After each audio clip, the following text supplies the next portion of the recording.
guys, welcome back to my channel. My name's Sophie Broski for those of us who do not know. And today, I will be presenting the spring break revision. As we approach our trip to Punta Cana, I'd like to propose a thorough reevaluation of our accommodation choice. Currently, we are considering an Airbnb option at approximately $336 per person for 8 guests.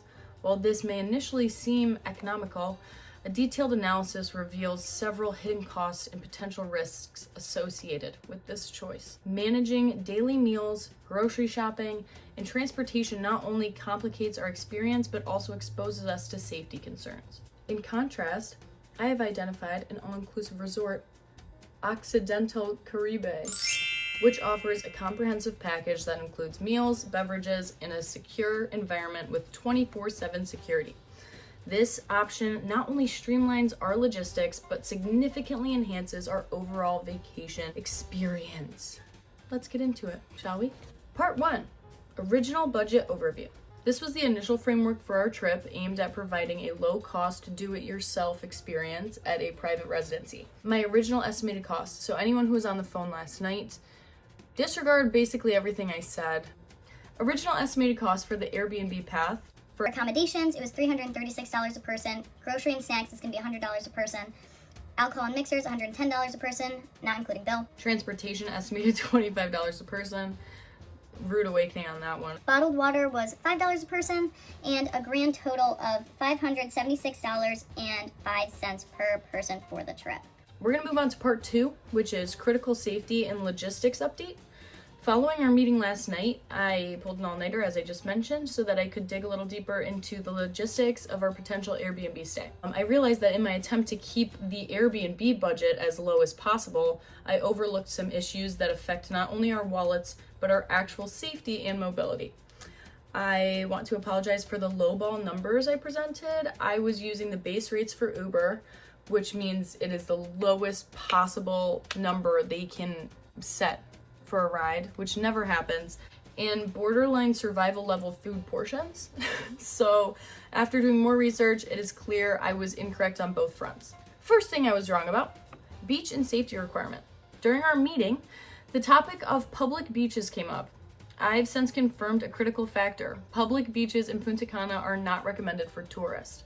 While the sand is technically public, unpatrolled areas are notorious for petty theft and scams. Experts and official travel advisors state that tourists should only frequent private beach clubs or resort-monitored beaches. Now, I understand you guys probably discussed this over the weekend. That's why it was brought up last night on the call.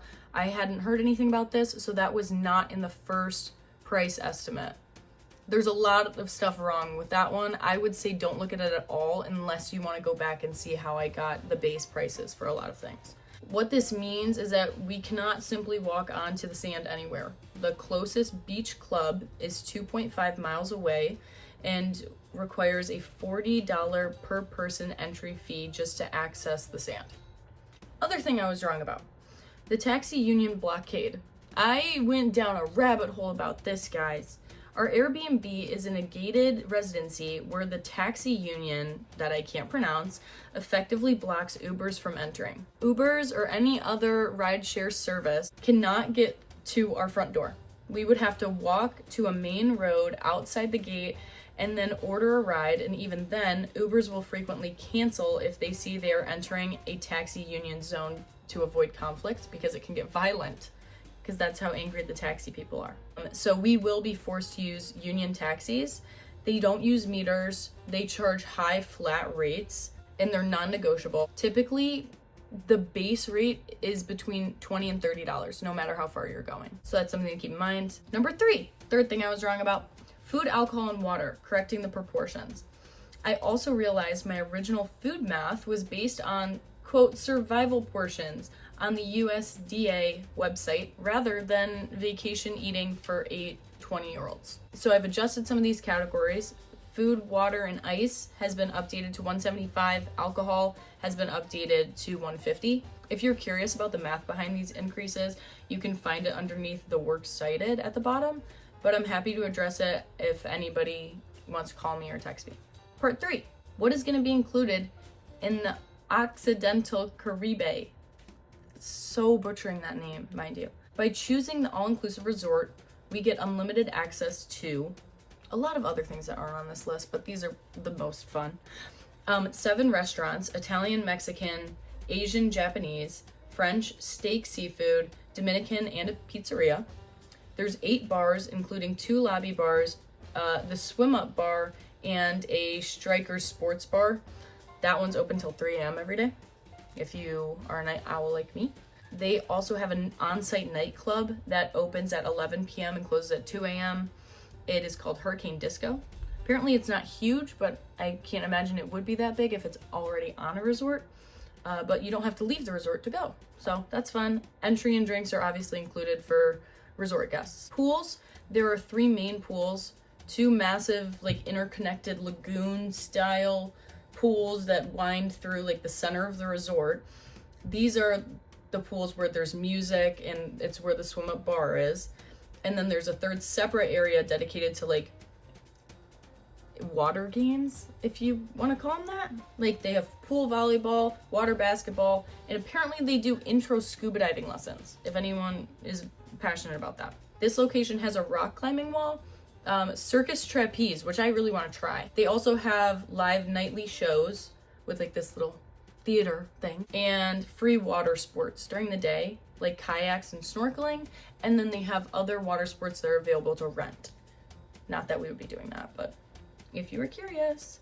I was asked last night by Cade, shout out Cade, if any of the restaurants are included in the room rate. At the Occidental, all 7 restaurants are included in the price of your stay. But like the catch is, we have to make reservations as soon as we get there, and they usually book up really fast.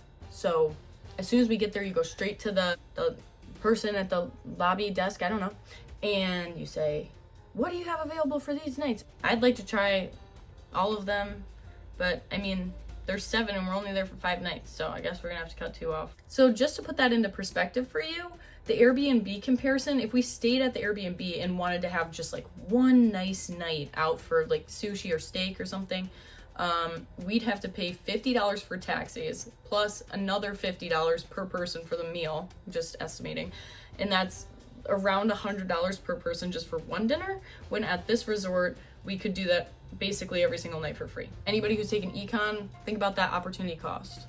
Now we're on to part 4, which is the final comparison. You can look at all the categories. I don't really need to read them all out to you individually because you can read, you can pause this video.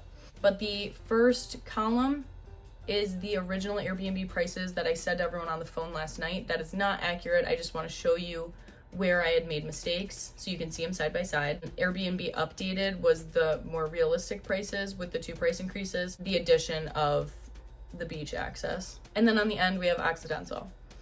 This is very important because I'm pretty sure maybe this is what Cade was doing and why he couldn't find the right reservation. There are 2 Occidental resorts in Punta Cana. There's one that's called Occidental Punta Cana, and there's one that's called Occidental Caribe. We are going to Caribe. That's what all of this is for. The other one's more expensive. The final verdict, staying at the Occidental saves us $219.07 per person, which comes out to a total of $1,752.56 total for the group that we would save. And compared to the realistic cost of an Airbnb, we would get better food, better security, and way more fun for a much lower price. Also, thinking about it, I love alcohol, I'll drink any alcohol, but don't you go to Punta Cana to like drink tropical drinks? Do you think we're making all of those? Not I. I want to be served. Anyway, feel free to ask me any questions. I've been looking at these websites and learning about like the Dominican Republic in general for the last 24 hours. So I will answer any question you have. Just remember that you have the freedom and the opportunity to make the right decision here. Uncle Sam, we want you. For all the new information added since last night and the revisions made, I have a new works cited page that provides links for each new and revised price or point. All the titles are hyperlinks, so feel free to visit all of the websites. If you're listening to any of this and thinking, oh my gosh, she's exaggerating or underestimating or overestimating, no. This has been refined probably 9 or 10 times. and this is like the most accurate I can get with the information that's posted online, I can confidently say you would not be spending less than $700 at the Airbnb. I would argue you're gonna end up spending closer to $800, which is what my estimate came out to. If somebody disagrees with that and wants to say, no, we could do it cheaper, you're sacrificing so much quality just to have a cheaper option. But the cheaper option is to go to the all-inclusive and you get way more. Ignore how messy my room is. You have a mini bar in your room, and the mini bar is like, it has soda, it has water, which is like really nice. You get a big ass water every day. But what's even more nice is every single day they restock it with more beer, and it's not any additional cost. You're getting beer put into your fridge for free every day. Someone just walks in and puts beer in there. If I was a millionaire, there would be signs, and that would be the first one. So that is my pitch. I wish I got to give it in person because I was gonna play music and I was gonna wear a fun outfit. Wait, let me put on my shirt. I got this shirt that says save water, drink tequila. As I'm sure you've seen things with the saying on it. I got it for spring break last year, but then I wasn't able to go on spring break last year because of some issues. So I'm wearing it this year and I'm excited to wear it at this all-inclusive. Love you all. I'm gonna send you the first rough draft and then the second final draft. And I'll send you this PowerPoint so that you can look at it because it's funny. Bye!